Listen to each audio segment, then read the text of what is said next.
96.5 KLH, Dave, Doreen, and Gino, and it is the Miracle Marathon benefiting Children's Hospital of Wisconsin. We're very excited to be able to do the marathon this year, which, of course, we were unable to do last year. We were able to squeeze in a fundraising event in December, but we're so excited. The Miracle Marathon welcomes all the way from Oshkosh, Kevin and Kristen Wopat, and Emma is who we're here to talk about. First of all, the Wopats, thank you so much for joining us. How are you today? Good. Doing good. Thanks for having us. Good morning. All right. Emma was born, was it 2017, Mom? We'll start with you, Kristen. Is that when it was? Correct. Okay. And it was in the fall. Tell Yes. us about your pregnancy.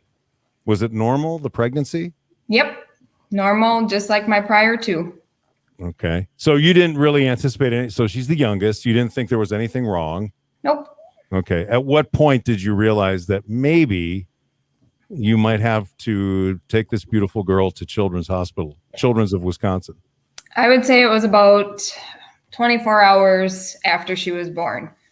So when she was born, was she okay? Like even after when she was born, did she score well on the APGAR test and all that? Yep. She looked good. Everything? Yep. Looked totally normal. She was just, I guess they said she swallowed a lot of amniotic fluid, so they had to suction her a lot, which they said is typical, but then it just kept happening. So that's when we started to look at other things. Okay. So 24 hours after she's born, you start looking at other things. What happens at that point? So they took her back to the NICU here at Aurora and Oshkosh and ran a lot of tests, weren't finding much until they tried to put a feeding tube in and it came back up. And so then a doctor came into our room with a printout from Children's telling us what she had and that they were coming to get her for surgery. Okay. How do you react to that? Yeah, right. Kevin, what are you thinking during this? Well, so that took place overnight, about 24 to probably 36 hours after she was born, and they brought in some children's paperwork, and that was when I knew that something was seriously wrong. We were a little concerned overnight, but that was the point in time where we knew, all right, she needs help. But when I saw the children's paperwork, it was a little emotional, but then I took a step back and I realized she's going to the best place they have to offer for kids, and I knew she was going to be all right. So what exactly then did they tell you was the diagnosis? So she had, and I might butcher the word, but a tracheal esophageal fistula. So they call it for short a TEF. So essentially her esophagus was not connected and the bottom piece had attached to her trachea. So they had to sew it back together so she could eat. Isn't that amazing? That's something you've probably never heard of before in your life, and then you have to educate yourself right away. Do you go on the internet and check it, or are you just thankful you have doctors who can explain it so well? We relied on the doctors at Aurora. They actually told us not to Google it because it's not going to help our stress. And then when we got to Children's and got settled in, there were so many people around and they explained it. We learned so much. They made us feel totally at ease. We knew exactly what was going to happen. They were amazing. And I can actually know from experience that they've dealt with this before at Children's. My niece was born with her esophagus not connected as well. So that they've had other patients and done other treatments there, which is definitely something that makes you feel a little bit more at ease. Absolutely. The other part of this whole equation is the fact that you've got two older children. So and you're in Oshkosh, so how do you manage that situation when you're trying to take care of what those kids need, your other children, and then you've got Emma who needs all this care? I mean, I had a lot of emotions going. Obviously, just having a kid, you have a lot of emotions anyways. So we made it work. We had grandparents helping and they just took shifts. I stayed down in Milwaukee with Emma during the week. And then I would come home on the weekend to do my laundry and see my other two kids. And Kevin would go down to Milwaukee for the weekend and then we'd switch. And in the meantime, we had grandparents staying at the house with the kids too, because being born in the fall, that's football season and Kevin's a head coach. So throw that in there too.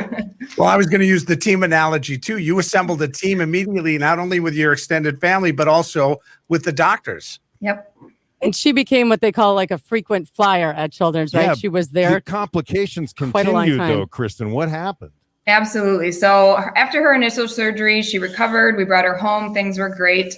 Until right about before she turned 1, trying to introduce solid foods did not go well. So we went back to Children's, met with her original surgeon, and started looking for more answers. And they discovered a stricture on the bottom of her esophagus. So your esophagus for a kid is supposed to be open like 10 millimeters, and this spot was only open 2. So literally nothing but liquid was going to fit through there. She couldn't fit anything else. So how many procedures subsequent to her first, visit occurred for her to be where she is right now? She has had 18 total. Wow. Get her where she is happy, smiley little bug today. And never complained, right? No, not once. I think it was harder on Kevin and I than her. She would run off with the anesthesiologist with a smile on her face, which handing your kid over for surgery is hard, but when you get a reaction like that, it makes it so easy for us. We know she's in the best hands. Well, and handing your kid off 18 times. That's incredible. Emma, how are you doing? Do you feel good? No. Can you sit up? Yes. Can you say hi to everybody? Say hi. Can you say, Emma. Please donate some money to Children's? Do you like Children's? Do you have all your nice doctors there? No. Can you smile, please? No. Can you say, okay. please donate to support know. Children's? Absolutely. Yeah. You Like can the smile second after in they there. donate. Yeah. After they Then donate. you can smile later. It's okay.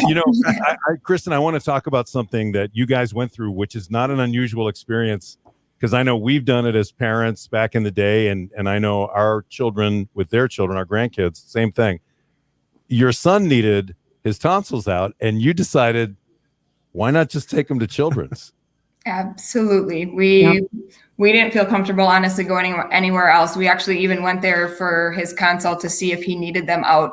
And especially with Emma going through day surgery so much, we watch kids around her all the time getting their tonsils out. So we're like, we know this routine. We know these surgeons. We know the anesthesiologist. Why wouldn't we bring him here?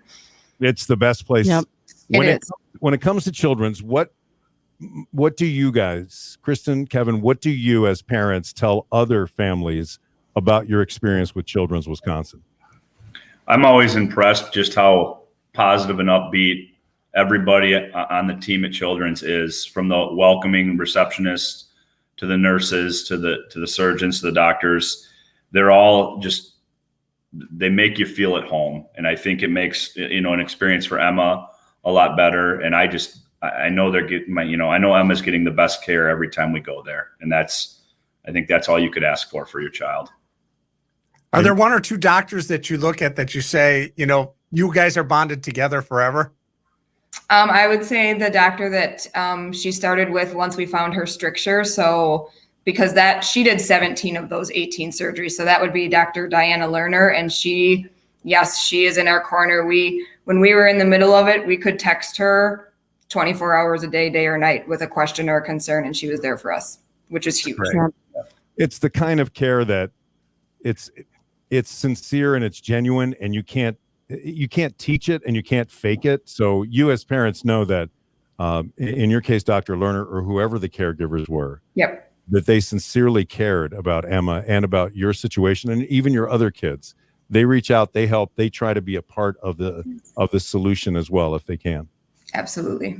And Emma, I saw that you have a license plate from Children's that says Brave One. Is that about you? Yeah. Are you brave? Yeah. Do you Are you want a to brave show girl? them your brave book? No. No? Okay. That feels, we'll see it next time, Emma. Well, you guys, thank you so much for joining us. We really appreciate you sharing Emma's story, and we hope that it motivates some folks, maybe in the Oshkosh area, or Absolutely. anybody that's ever driven through Oshkosh. We love Oshkosh. All right. Make sure to donate some money to Children's Wisconsin. Thank you so much, the Wopats. We appreciate it. You're welcome. Thank Thanks you. for having us. All right, take care. Bye, Emma. Bye.